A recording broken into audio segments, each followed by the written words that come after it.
አሐዱ አምላክ መቃባ ከኒልማ ከነፉረ ቁልቁሉ ዋቀየ ከፍቻ በአብ ስም በወልድ ስም በመንፈስ ቅዱስ ስም በአንድ አምላክ እናምናለን።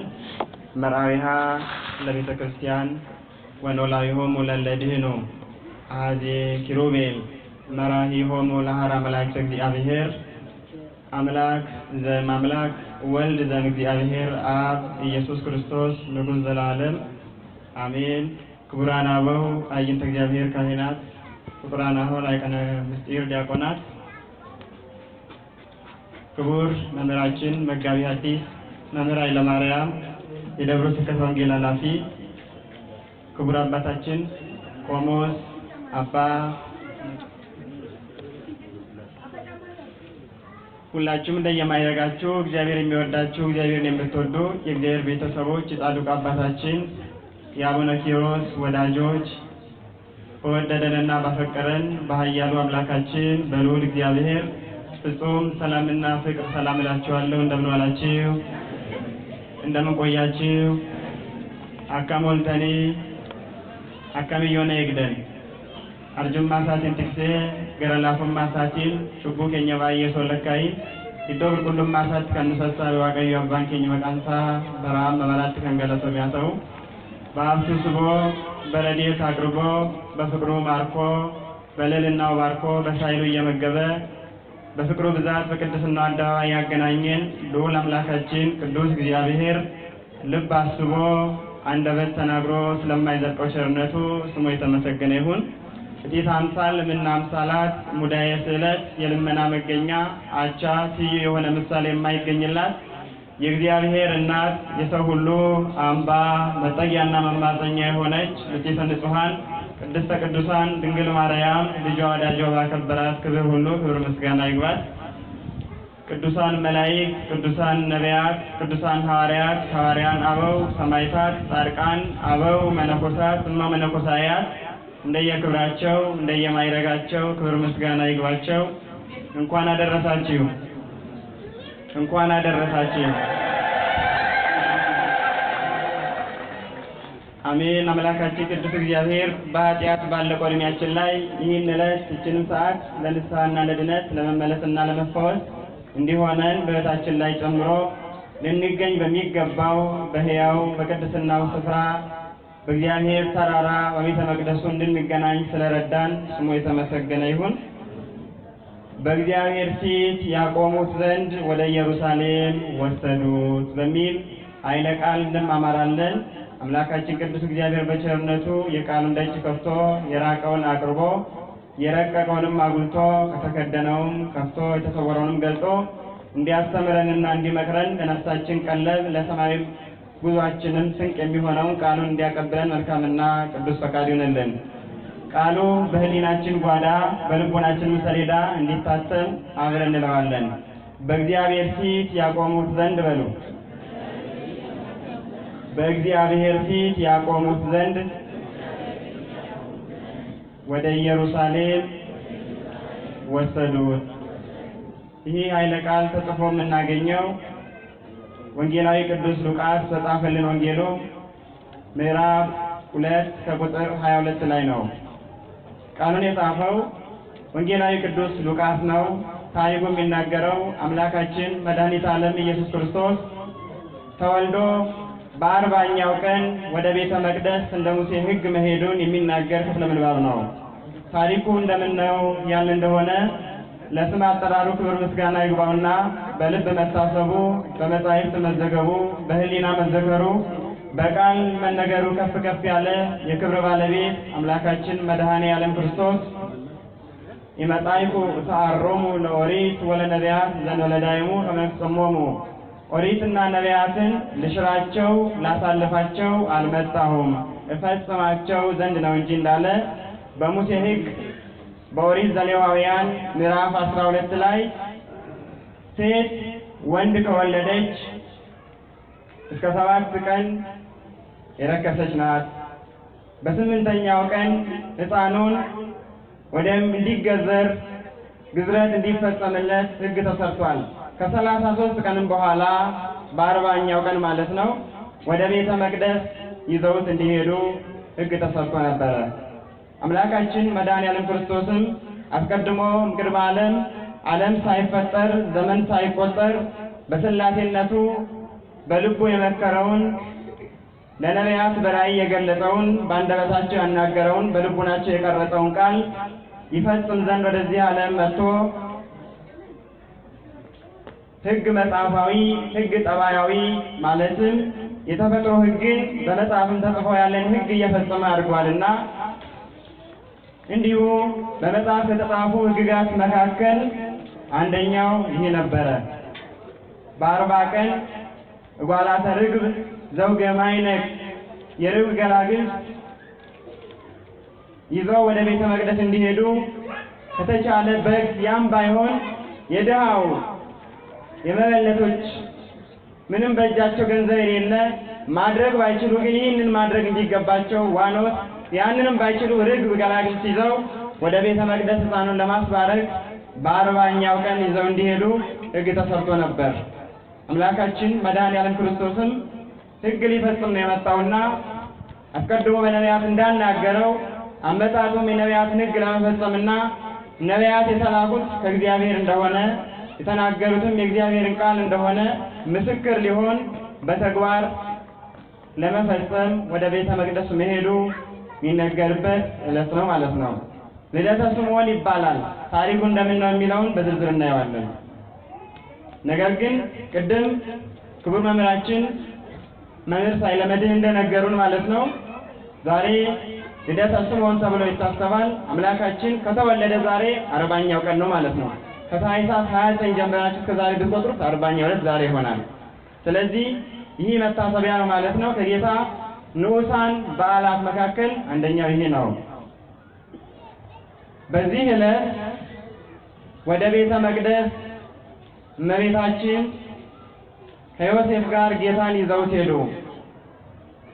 የጌታ ልደት ይጠባበቅ የነበረ ስምዖን አረጋዊ የሚባል ከነቢያት ወገን የሆነ አንድ ሰው ነበረ።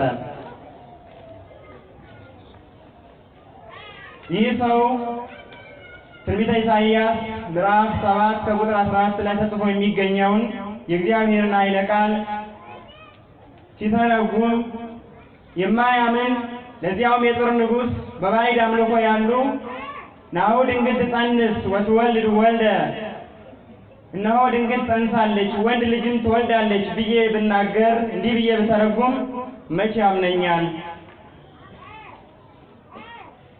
ከፍ ብሎ አንገቴን ዝቅ ብሎ ባቴን ይቆርጠኝ የለም? ይህስ እንኳን ማያምኑት ባዕዳን ነገሥታት እስራኤላውያንም ቢሆኑ ይህን አያምኑም ብሎ ሴት ትጸንሳለች ወንድ ልጅም ትወልዳለች ብሎ ቀይሮ ጻፈው። መልአኩም እሱ በሚተኛበት ባሸለበው ጊዜ መልሶ ድንግል ብሎ ቀየረበት።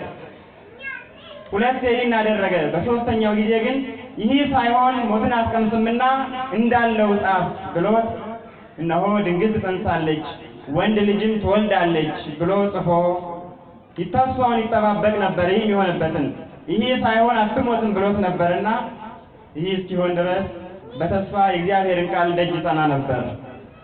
ይህ የሆነው ለጌታ ልደት 300 ዓመት ሲቀረው ነው። በ5200 ዓመተ ዓለም ማለት ነው። 5500 ዓመተ ዓለም ሲፈጸም ዓመተ ምሕረትም አንድ ተብሎ ሲጀመር ጌታ ያኔ ተወልዷልና 300 ዓመት ቆይቷል ትንቢት እየተጠባበቀ። መምህር ኤስድሮስ የሚባል ኢትዮጵያዊ ሊቅ ያን ጊዜ የ15 ዓመት ወጣት ነበረ ብሎ ተናግሯል። ስለዚህ 315 ዓመት ቆይቷል ማለት ነው ተስፋን እየተጠባበቀ። ስለዚህ አምላካችን መድኃኔዓለም ክርስቶስ የማያደርገውን የማይናገር የተናገረውን የማያስቀር ነውና ተስፋ እንደሰጠው ቃልም እንደገባለት ተስፋውን ይፈጽምለት ዘንድ ወደ ኢየሩሳሌም ሄደ ማለት ነው። ሁለት ዓላማዎች አሉ። በዚህ ጊዜ ይህ ስምዖን አረጋዊ መንፈስ ቅዱስ አነሳስቶት ካረጀበት ተጣብቆበት ካለው አልጋው ላይ ተነስቶ ወደ ኢየሩሳሌም ወደ ቤተ መቅደስ ሄደ። ጌታንም አገኘው። በታቀፈውም ጊዜ ከርጅናው ታደሰ። እንደ ቀድሞ ሁሉ ኃይሉ ተመልሶለት እግዚአብሔርን አመሰገነ፣ እግዚአብሔርን ባረከ ይላል። ይህ መከኑ የሚነገርበት ነው። ከእርጅናው መታደሱን ለመናገር ልደተ ስምዖን የስምዖን ልደት ተብሏል እንጂ ሁለተኛ ልደት ተወልዶ አይደለም። ከእርጅናው ስለታደሰ እንደ ቀድሞ ሁሉ ስለጎለመሰ ልደተ ስምዖን ተብሏል ማለት ነው። ከዚህ ኃይለ ቃል የምንማረው መንፈሳዊ ፍሬ እግዚአብሔርን ለማግኘት የእግዚአብሔርን ዓላማ በሕይወታችን ላይ ለመተግበር ሁነኛው ነገር ወደ ኢየሩሳሌም መውጣት ነው ማለት ነው። እግዚአብሔር አምላካችን በነቢያት ያናገረውን ተስፋ የፈጸመው በኢየሩሳሌም ነው። ይህች ኢየሩሳሌም ነቢያትና ሐዋርያት የሚገናኙባት የእግዚአብሔር ተራራ ናት። ኢየሩሳሌም ማለት ቤተክርስቲያን ናት። የእግዚአብሔር ፊት ያይ ዘንድ በእግዚአብሔር ፊት ያቆሙት ዘንድ ነው ያለው። የእግዚአብሔር ፊት የተባለችው ኢየሩሳሌም ቤተክርስቲያን እግዚአብሔር ዘውትር ዓይኑን ሳይነቅል ሁሌ የሚገኝባት በረድኤት የማይለያት ስለሆነች በእግዚአብሔር ፊት ያቆሙት ዘንድ አለ። በእግዚአብሔር ፊት ያቆሙት ዘንድ ምን አደረጉ? ወደ ኢየሩሳሌም ይዘውት ሄዱ። ኢየሩሳሌም ሕያው መቅደስ የሚገኝበት ነው። ደብተራ ኦሪት በየቦታው ነበረ። አንዲት ቤተ መቅደስ ነበረች፣ ግን እችም በኢየሩሳሌም ነበረች። እግዚአብሔር ሕዝቡን የሚያናግርበት ትንቢተ ነቢያትን ምሳሌ አበውን የሚያስተረጉምበት ሳይለይ በረድኤት ዘውትር የሚጠብቃት የሚጸለየውን ጸሎቱን ልመናውን ሁሉ የሚሰማበት ሕያው ማደሪያው የማይለይበት መገኛው ኢየሩሳሌም ቤተ መቅደስ ነበረች። ይኸውም የሆነው በሙሴ ሕግ የተነገረው ይፈጸም ዘንድ ነው አለ ሉቃስ። ጌታ ወደ ቤተ መቅደስ የሄደው ወደ ኢየሩሳሌም የሚወጣው በሙሴ ሕግ የተነገረው ይፈጸም ዘንድ ነው። ሙሴ ምንድን ነው የተናገረው? ቅድም በኦሪት ዘሌዋውያን ያነሳ ነው ጥቅስ ማለት ነው። በ40ኛው ቀን ሴትም ብትወልድ በ80ኛው ቀን ይህንን ሕግ ይዛ ነው ዛሬም ቤተክርስቲያን ወንዶችም በ40 ቀን ሴቶችም በ80 ቀን ሀብተ ወልድና ስመ ክርስትና ትሰጣለች። ከአብራከ መንፈስ ቅዱስ ከማኅፀነ ዮርዳኖስ በካህናት አዋላጅነት ዛሬም ሕያው የክርስቶስ ማደሪያ ስለሆነች የእግዚአብሔር ተራራ ኢየሩሳሌም ቤተክርስቲያን ዛሬም ሳትመክን ትወልዳለች፣ ክርስቲያኖችን ማለት ነው። የእግዚአብሔር ልጆች ታደርጋለች እንደ ቀድሞ ሁሉ። የሙሴ ሕግ ይፈጸም ዘንድ ያለው አምላካችን መድኃኒተ ዓለም ኢየሱስ ክርስቶስ ሙሴ ስለሱ ምን እንደተናገረ ሙሴ ይናገር የነበረው ሕግጋቱ ሁሉ ትንቢቱ ሁሉ ስለሱ እንደነበረ ሲናገር በዮሐንስ ወንጌል ምዕራፍ 5 ከቁጥር 46 ላይ ሙሴን ብታምኑት እኔም ባመናችሁ ነበረ እስመ ውእቱ ጸሐፈ በእንቲአየ እሱ ስለኔ ይናገር ነበርና ምን ብሎ በመጀመሪያ እግዚአብሔር ሰማይና ምድር ፈጠረ ብሎ የመጽሐፉ አርዕስት የኦሪት ዘፍጥረት ምዕራፍ 1 ቁጥር 1 ላይ የሚገኘው ኃይለ ቃል ስለ ኢየሱስ ክርስቶስ የሚናገር ነበረ። የሙሴን ሕግ መቀበልና በሙሴ ሕግ መኖር እግዚአብሔር ኢየሱስ ክርስቶስን ማመን በእርሱም ተስፋ መጽናት ነው። ሙሴ ይናገር የነበረ ስለሱ ነበረ ማለት ነው። በመጀመሪያ ተብሎ የተነገረው ኢየሱስ ክርስቶስ ነው። በቀዳማዊ ቃሉ በቀዳማዊ መፍጠሩ ብለው አበው ተርጉመውታል። መጀመሪያ የተባለው ኦሪት ዘፍጥረት ምዕራፍ 1 ቁጥር 1 ላይ ያለው ኢየሱስ ክርስቶስን ነው የሚገልጸው። ስለዚህ በሙሴ ሕግ መጽናት ማለት ኢየሱስ ክርስቶስን ወልደ አብ ወልደ ማርያም ብሎ ማመን ነው። በሙሴ ሕግ የተነገረው ነበረ ማለት ነው። የሙሴ ሕግ ምን ያደርጋል? ኦሪት አልፋለች ብሎ ማሰብና መናገር ማስተማርም አይቻልም። መፍቀሬ ጥበብ ቅዱስ ሰሎሞን ኦሪትን ከወንጌል ወንጌልንም ከኦሪት መለየት እንደማይቻል ታማሚ እንደሚያደርግ ሲናገር እናቴ ቤተክርስቲያን ሆይ ከላይ አጥባትኪ ከመከሌ እጉለመንታ ሁለቱ ጡቶችሽ ኦሪትና ወንጌል እያለ ይናገራል። አንዲት እናት ጤነኛ ልጅ እንዲኖራት ልጁ ሁለቱ ጡቶቿን መጥባት አለበት። አንድ ጡት ብቻ ቢጠባ ልጅ እሱም ይጎዳል፣ እናቱንም የጡት ካንሰር ታማሚ ያደርጋታል። ይህ ነው የሚታመነው ነታ። ኦሪትን ብቻ ማለት አይቻልም፣ ወንጌልን ብቻ ማለት አይቻልም። ኦሪት ምሳሌ ናት፣ ጥላ ናት። በኦሪት ይነገር የነበረው ቃል ምን እንደሆነ የተረዳነው በወንጌል ነው። ለዚህ ነው አባቶቻችን ወንጌል በኦሪት ተደብቃ ነበረ፣ ኦሪት ግን በወንጌል ተገለጠች። ኦሪት ታስተምር የነበረው በአበው ነቢያት የተነገረው በአበውም የተመሰለው ምሳሌ ምን እንደሆነ የተረዳ ነው። አምላካችን መድኃኔዓለም ክርስቶስ ጥላውን ገፎ ሕያውን ብርሃን ሲተካልን ነው። ስለዚህ ትንቢተ ነቢያት በጣም ወሳኝ ነው። ይህንን እንማራለን። ሕግጋተ ሙሴ በሙሴ የተነገረው ሕግ ያ ግዱን ይፈጸማል ዛሬም ማለት ነው። ያገናኘንም ይህ ዓላማ ነው። አንዱ የነቢያት ትንቢት ነው ያዘን። ለዚህ ነው አምላካችን መድኃኒተ ዓለም ኢየሱስ ክርስቶስ በሐዋርያው በቅዱስ ጳውሎስ ቃል በኤፌሶን ምዕራፍ 2 ቁጥር ላይ እስመ ዲበ መሰረተ ነቢያት ወሐዋርያት ታነስክሙ እንዘ ሰማይ ዘንተ ሕንጻ እንዘ ክርስቶስ ለሰማይ ዘንተ ሕንጻ ክርስቶስ የማዕዘኑ ራስ ኮርነርስቶን ሆኖ በነቢያትና በሐዋርያት መሰረት ላይ ታንጻቸዋል በማለት ነቢያትና ሐዋርያት የሚገናኙባት ድልድይ ኢየሩሳሌም ቤተክርስቲያን መሆኗን ይናገራል። ትንቢተ ነቢያት የሚተረጎሙባት፣ ምሳሌ አበው የሚነገርበት፣ የወንጌሉ ምስጢር ተብራርቶ የሚተረጎምበትና የሚነገርበት ኢየሩሳሌም ቤተክርስቲያን ናት። ተስፋ ያደረጉ እግዚአብሔርን በጸሎት የጠየቁ ሁሉ ሊገኙ የሚገባበት ሕያው ስፍራ፣ ለመልሳቸው ለጥያቄያቸው መልስ ለማግኘት የሚፈልጉ ሁሉ ኢየሩሳሌም በተባለች ቤተክርስቲያን ሊገኙ ግድ ነው። ለዚህ ነው ስምዖንን መንፈስ ቅዱስ አነሳስቶ ተስፋ የሚፈጸምበት ዕለት ደርሷል፣ እግዚአብሔር ቃል የገባልን የሚፈጸምበት ቀን ቀርቧልና ኢየሩሳሌም ውጣ ብሎ ቀሰቀሰው። ኢየሩሳሌም ሳይሄዱ ተስፋ ያደረጉትን የለመኑትን የጸሎቱን የልመናውን ፍጻሜ ማየት አይቻልም። አምላካችን መድኃኔዓለም ክርስቶስ ለዚህ ነው ደቀ መዛሙርቱ ሐዋርያትን በኢየሩሳሌም ቆዩ ያላቸው። ኢየሩሳሌም የእርሱ ማደሪያ ናት፣ ሳይለይ ዘወትር ዓይኖቹን ተክሉ ልቤም ዓይኔም በዚህ ይኖራል ብሎ የተናገረበት ነው። ይቺ የእግዚአብሔር ተራራ እያሉ ሊቀ ነቢያት ሙሴ የተናገሩላት ቤተክርስቲያን ናት። በዚህች ነው ነቢያትና ሐዋርያት የሚገናኙት፣ አባቶች ከልጆች ጋር የሚገናኙት። ሰው ተስፋ ያደረገው ተስፋው ሕያው ሆኖ የሚፈጸምለት በኢየሩሳሌም ሲገኝ ነው። በደንብ ተመልከቱ። ስምዖን ተስፋ ያደረገው ቃሉን አይደለም እንደው ቢቀር ቢያረፍድ እንኳን አያገኘው ነበር ጌታን።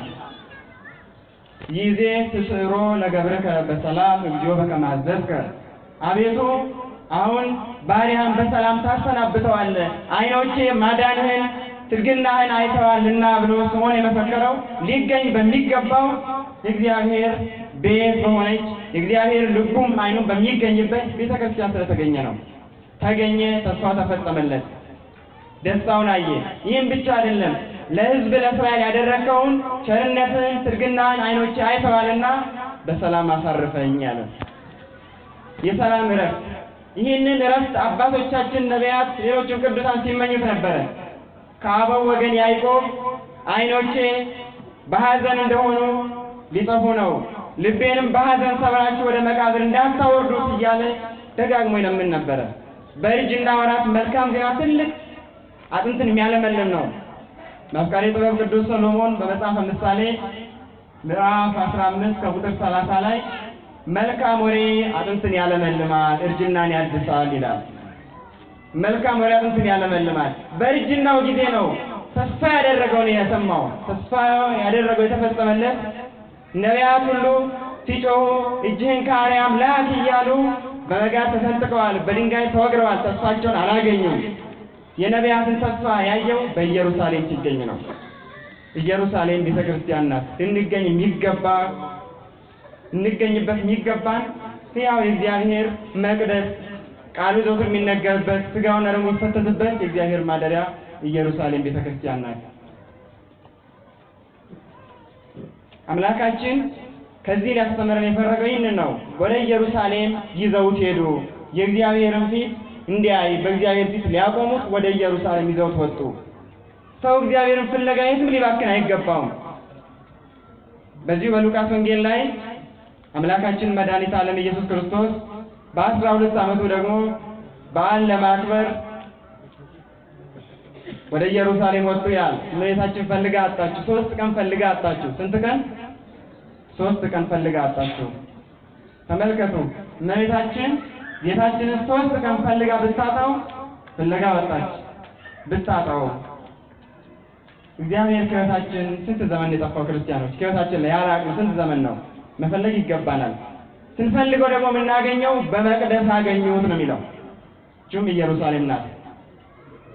በሕይወታችን ላይ ስኬት እንዳጣን የልመናችን መልስ እንደራቀን ባሰብን ጊዜ ጌታን ፍለጋ ወደ ኢየሩሳሌም መመለስ አስፈላጊ ነው። ወደ ኢየሩሳሌም ተመልሰው ከመምህራን እግር ነው ያገኙት። እግዚአብሔር የምናገኘው በቤተ ክርስቲያን ወንጌሉ የሚነገርበት ሰዓታቱ፣ ማህሌቱ፣ ቅዳሴው ባለበት ነው። በሌላ ቦታ እግዚአብሔር አይገኝም። በመቅደስ አገኙት በኢየሩሳሌም ነው የተባለው። ኢየሩሳሌም ማለት ሀገረ ሰላም ማለት ነው። ሰላም ክርስቶስ ነው። የሰላማችን ራስ የተባለ እሱ ነው። የእሱ ማደሪያ ያው መቅደሱ ደግሞ ቤተ ክርስቲያን ናት። ዘውትር በረድኤት የማይለያት ልቤም ዓይኔም በዚህ ይሆናሉ ብሎ ለቅዱስ ሶሎሞን የተናገረበት ማለት ነው። በኢየሩሳሌም መገኘት የሚሰጠውን ትርፍ ወይም ጠቀሜታ ከምሉ በክፍሉ አይተን ትምህርታችንን እንቋጫለን። አምላካችን ቅዱስ እግዚአብሔር ከሁላችን ጋር ይሁን። ሌላኛው በኢየሩሳሌም መገኘት የሚሰጠው ጥቅም በኃጢአት ያረጀን በንስሐ ታድሰን በስጋው ደግሞ የምንጎለምስበት ስፍራ ስለሆነ ነው። በኢየሩሳሌም መገኘት በሉት። ድምጻችሁ አይሰማም። በኢየሩሳሌም መገኘት ከኃጢአት እርጅና ለመታደስ በስጋውና ደሙ ለመቀደስ ይረዳል። ተመለሱ። ይሄ አረጋዊ ስምዖን አርጅቶ መነሳት እንኳን እስኪሳነው ድረስ ከአልጋው ጋር ተጣብቆ ነበረ። 300 ዓመት ተስፋ እያደረገ ማለት ነው። ተነሳ። ጌታን ሲታቀፍ በኢየሩሳሌም ተገኝቶ ታደሰ። አምላካችን መድኃኔዓለም ክርስቶስ እንዲህ ልትኖር ትወዳለህን አለው። ከታደሰ በኋላ ማለት ነው። የለም ማዳንህን ዓይኔ አይቷልና አሰናብተኝ በሰላም በሞቱ ሰደኝ ብሎ ነው የለመነው። ተመልከቱ። ሰው እግዚአብሔርን ካገኘ በኋላ የዚህ ዓለም ኑሮ አይጣፍጠውም። ክርስቲያኖች እግዚአብሔር ስላላገኘን ከእግዚአብሔር ጋር ያለው ሕይወት ምን እንደሆነ ስላልተረዳነው ነው። መረዳቱን እግዚአብሔር ለሁላችንም ይስጠን። በእውነት የተረዱት ወፈቱ እፍልስ ወሀሉ ምስለ ክርስቶስ ሊሄድ ከክርስቶስ ጋር ሊኖር ናፍቃለሁ፣ ሞትን ድልድይ አድርጌ ከዚህ ዓለም ኑሮ ወደ ክርስቶስ ወደ ዘላለማዊ ሕይወት ሊሻገር ወዳለሁ እያሉ ሞትን ሲናፍቁ እናያለን። ለቅዱስ ጳውሎስ በሞት አትውሰደኝ የንስሐ ዕድሜ ጨምርልኝ ማለት ደግሞ ይህንን ዓለም መናፈቅ ነው። እዚህ ነው አባቶች ዛሬ የንስሐ ዕለት እንደሆነ አስቡ። የንስሐ ዕድሜ ስጠኝ ተብሎ አይለመንም። በትክክለኛው ለመናገር ዛሬ ነው የንስሐ ዕለት። ዛሬ ምን ልናደርገው ነው ሌላ ቀን ጨምርልኝ የምንለው? ዛሬ የንስሐ ዕለት እኮ ነው። የመዳን ዕለት ዛሬ ነው። ከዛሬም አሁን ነው እየተባለ ሌላ ጨምርልኝ ማለት አግባብ አይደለም። ለዚህ ነው በቅቶኛል፣ በሞት አሰናብተኝ፣ ወደ አንተ እቅፍ መሰብሰብ እፈልጋለሁ፣ እንደ አባቶች እንደ ነቢያት ሁሉ እንደ ቀደሙት አባቶች ሁሉ ወደ አንተ እቅፍ መሰብሰብ እፈልጋለሁና በሞት ውሰደኝ ብሎ የለመነበት ስፍራ ነው። ዛሬም ኢየሩሳሌም ቤተክርስቲያን የእግዚአብሔር ተራራ የተባለች ሕያው ማኅፀን የማትመክን ነቢያትን፣ ሐዋርያትን፣ ሰማዕታትን፣ ጻድቃንን፣ ደናግልን፣ መነኮሳትን፣ ባሕታውያንን ከመውለድ ያልመከነች ሕያው የክርስቶስ ማደሪያ ቤተክርስቲያን በኃጢአት ያረጀን የምንታደስባት በንስሐ የምንታደስባት በስጋውና ደግሞ የምንቀደስባት ስለሆነች በዚህ መገኘት እጅግ መልካም ነው። ሌላም አማራጭ የለውም። እውነት ለመናገር በኢየሩሳሌም መገኘት ምን ጥቅም ይሰጣል? ሌላኛው ለዚህ ትምህርታችን የመጨረሻ የምናደርገው ተአምራት የማይለያት የእግዚአብሔር ከተማ ስለሆነች በዚህ መገኘት በእምነት ለመጽናት ይረዳናል። ተአምራት የማይለያት በሉት። ተአምራት የማይለያት የእግዚአብሔር ሕያው ከተማ ናት። አባ ጽጌ ድንግል የሚባለው አባታችን በማኅሌተ ጽጌ ድርሰቱ ላይ እመቤታችንን ስለዚህ ዕለት ጠቁሞ ስለዚህ ዕለት በምስጢር እያመሰገነ ሲናገር እንደ ተሐቅፊዮ ለሕፃንኪ ጽጌ ጻዕዳ ወቀይሕ አመ ቤተ መቅደስ ቦይኪ በዕለተ ተአምር ወንስ። ቀይና ነጭ ከሚባል ልጅሽ እሱን ታቅፈሽ የተአምርና የመንጻት ዕለት በሆነው ወደ ቤተ መቅደስ ለገባሽበት ዕለት ሰላምታ ይገባል እያለ ይናገራል። ቀይና ነጭ የሚባል ልጅሽን ታቅፈሽ ወደ ቤተ መቅደስ ለገባሽበት ዕለት ይላል። አምላካችን ቀይና ነጭ ይባላል። አምላካችን በልሱ ቀይና ነጭ ይባላል። ይህንን አበው መተርጉማን ምን ማለት ነው ቀይና ነጭ ይባላል ማለት ክርስቶስን ቀይና ነጭ ለምን እንለዋለን ሲሉ ጻዳ በመለኮቱ ወቀይህ በትስብእቱ ኢየሱስ ክርስቶስ በቆረሰው ስጋው ባፈሰሰው ደሙ ቀይህ ይባላል። ምን ይባላል? ቀይህ ይባላል። ጻዳ በመለኮቱ ደግሞ ነጭ ይባላል። እንዲህ የሚባል ልጅሽን ወልድ ሆይ ጻዳ ወቀይህ ያለ ቅዱስ ሰሎሞን የተናገረው ቃል ወስዶ ነው ይህ አባት የሚያመሰግነው። በዚህ ዕለት ተአምር ተፈጽሟል። የመጀመሪያው ተአምር ቅድም እንዳልነው ስምዖን ከእርጅናው ታድሷል። በዚህም ልደተ ስምዖን ተብሏል ማለት ነው። ቤተ ክርስቲያን ኢየሩሳሌም ድሮ ብቻ ተአምር የተደረገባት ዛሬ ተአምር የተለያት አይደለችም። ሌሎቹ አካላት የተአምር ዕለት እንዲህ ዕለት እያሉ በባነር ይለጥፋሉ። ቤተ ክርስቲያን እንዲህ አይደለች፣ ተአምር ማይለያት ናት። መቼ ነው የቤተ ክርስቲያናችን የተአምር ዕለት? አስባችሁ ታውቃላችሁ? እንደዚህ ለምንድን ነው እኛ የተአምር ዕለት የለንም ወይ? ሌሎቹ በዚህ ቀን ተአምር እናደርጋለን ነው ይላሉ። እኛ የለንም ማለት ነው። ተአምር ማይለያት ስለሆነች ቤተ ክርስቲያን ዘወትር ተአምር አለ። በቀጠሮ አይደለም፣ ሁሌ ያለ ተአምር። አምላካችን የተአምራቱን መጀመሪያ በዮሐንስ ወንጌል ምዕራፍ 2 ላይ ውሃውን የወይን ጠጅ አደረገው ተባለ። ሲመስክሩ የተአምራቱን መጀመሪያ በሉ ሲገልጽ ውሃውን የወይን ጠጅ አደረገ። የተአምራቱስ መጨረሻ ምንድነው ካላችሁ ወይኑን ደሙ አደረገው ማለት ነው። ይህ ተአምር ማይለያት ናት። ዕለት ዕለት ደሙ የክርስቶስ ወይኑ የክርስቶስ ደም ይሆናል። ህብስቱ ተለውጦ የክርስቶስ ሥጋ ይሆናል። ይህ ዕለት ዕለት ይፈጸማል። ይህ ተአምር ማይለያት ናት ቤተክርስቲያን። ለዚህ ነው በዚህች ያው የክርስቶስ ማደሪያ በሆነች ለሥጋም ለነፍስም ለደመ ነፍስም ጭምር መድኃኒት የሚገኝባት በኃጢአት ያረጁ የሚታደሱባት ተስፋ የቆረጡ የሚጽናኑባት ተስፋችንን ፍጻሜው የምናይበት የልመናችንን መዳረሻውን ግቡን የምናገኝበት ኢየሩሳሌም ቤተክርስቲያን ናት። በዚህ እግዚአብሔር አምላክ ያጽናን። ስብሐት ለእግዚአብሔር ወለወላዲቱ ድንግል ወለመስቀሉ ክቡር አሜን።